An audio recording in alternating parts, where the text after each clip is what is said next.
Martin Romualdez hindi pinayagan lumabas ng Pilipinas. Bakit? Kaya yan. Nako! Hindi pinayagan ng ombudsman makalaban si Tito ko, Romualdez.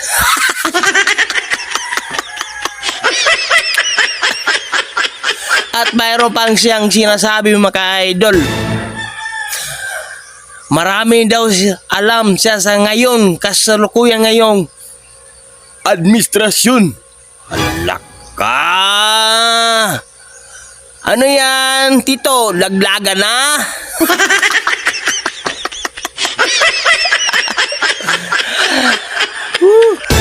At sinagot pa ni Tia Claire Castro ko, manahimik ka na lang muna.